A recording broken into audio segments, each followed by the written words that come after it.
네, 그 다음 살펴볼 주제는 그리스도의 대사입니다.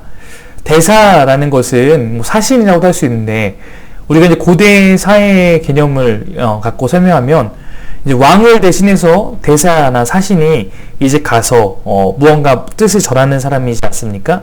이 사람은 왕의 뜻을 그대로, 대사가 마음대로 바꾸면 안 되죠. 네, 왕의 뜻을 잘 이해하고 그것을 그대로 전하는 사람인데, 바로 바울은 자신의 정체성이 그리스도의 대사다라고 말을 하고 있습니다. 이것은 바울의 정체성뿐만 아니라 우리 모든 그리스도인의 정체성일 것입니다. 바울은 그리스도를 대신해서 자신이 하나님과의 화목을 전하는 사신이 되었다라고 고린도후서에서 설명하고 있습니다.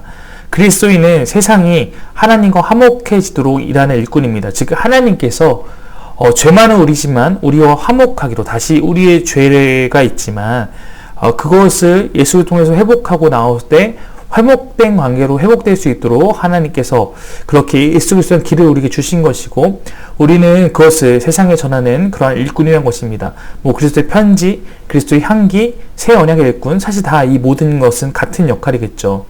5장 19절부터 21절까지 보면 곧 하나님께서 사람들의 죄가를 따지지 않으시고 화해의 말씀을 우리에게 맡겨주심으로써 세상을 그리스도 안에서 자기와 화해하게 하신 것입니다. 그러므로 우리는 그리스도의 사절입니다.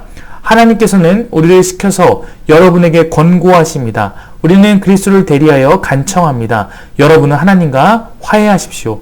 하나님께서는 죄를 모르시는 분에게 우리 대신으로 죄를 씌우셨습니다. 그것은 우리가 그리스도 안에서 하나님의 의가 되게 하시려는 것입니다. 자, 여러분 이 부분을 잘 한번 보셔야 되는데요.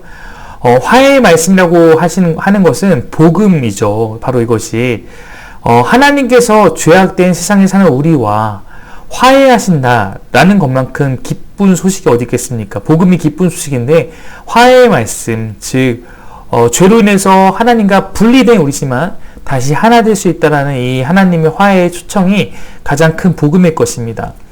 우리는 그것을 전하는 사람들이라는 거예요. 율법은 제가 주일에도 설명했는데, 율법의 기능은 우리가 율법 앞에서 죄악된 자들이고 율법에 따르지 못하는, 순종하지 못하는 자임을 깨닫게 합니다. 인간은 율법 앞에서 다 실패를 경험할 수밖에 없죠. 그래서 하나님의 아들이 인간이 되셔서 율법의 요구를 대신하게 되신 것입니다. 즉 율법 앞에서 우리는 완전할 수 없지만 그가 십자가에서 죽기까지 순종함으로 율법의 모든 요구를 만족시키는 거예요. 그가 인간의 대표가 되어서 율법의 요구를 이루시는 것입니다. 그러므로 언약을 완성시키고 회복시키게 된 것입니다. 이제는 그 대표가 된 예수 그리스도를 믿는 것으로 말미암아 예수 그리스도가 획득하신 그 회복의 역사를 우리가 경험하게 되는 것이죠. 로마서 8장 2절부터 4절에 이 부분을 잘 다루고 있습니다. 이는 그리스도 예수 안에 있는 생명의 성령의 법이 죄와 사망의 법에서 너를 해방하였습니다. 우리는 죄와 사망의 법 아래 있지만 예수 그리스도께서 베푸신 생명의 성령의 법이 우리를 해방할 수 있다는 것입니다. 율법이 육신으로 말미암아 연약하여 할 수 없는 그것을 하나님은 하시나니 곧 죄로 말미암아 자기의 아들을 죄 있는 육신의 모양으로 보내어 육신의 죄를 정하사 육신을 따르지 않고 그 영을 따라 행하는 우리에게 율법의 요구가 이루어지게 하려 하심이라. 예수님께서 육신의 몸을 입고 그 율법의 요구를 다 지키신 말미암아서 우리에게 이런 일이 일어나게 되었다고 설명하는 것이죠. 그가 단순히 그러나 그가 만약에 그렇게 와서 율법의 요구대로 따랐다고 하지만 예수님께서 십자가에 달려 죽으셨는데, 만약에 예수님께서 그냥 십자가에 달려 죽으신 것으로 끝났어요. 그러면 우리는 예수님께서 죽음에 머물러 계신 것으로는 하나님께서 이 예수님의 행함을 통해서 이 회복의 역사를 진행되는 것을 하나님께서 받으셨다라는 것을 확인할 수 없었겠지만, 그가 죽음에 머물지 않고 부활하신 것을 통해서, 즉 부활은 하나님께서 하시는 일이므로 하나님께서 예수 그리스도의 죽음을 받으셨다는 것을 예수 그리스도의 부활을 통해서 우리 모두는 확신할 수 있는 것입니다. 하나님께서 그리스도의 순종의 능력을 받으셨음을 우리는 그 부활을 통해서 확인할 수 있고, 그로 말미암아 우리도 죽음 가운데 머물지 않고 살아날 수 있겠다는 소망을 갖게 된 것입니다. 고린도서 4장 14절에 보면 이 얘기를 하고 있는 거예요. 주 예수를 다시 살리신 이가 하나님이시죠.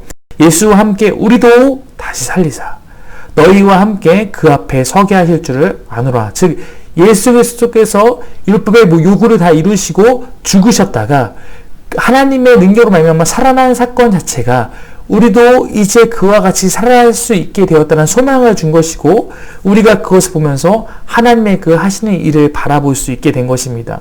우리에게 부활이 참으로 중요한 이유인 것입니다.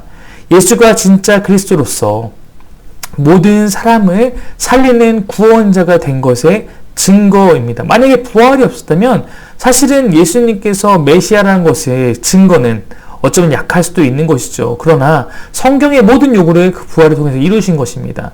우리가 썩어질 몸을 벗어버리고 그리스도께서 경험하고 획득하신 그 영광에 함께 참여할 수 있게 되었다는 그 모든 증거가 여기에 나타나고 있는 것입니다.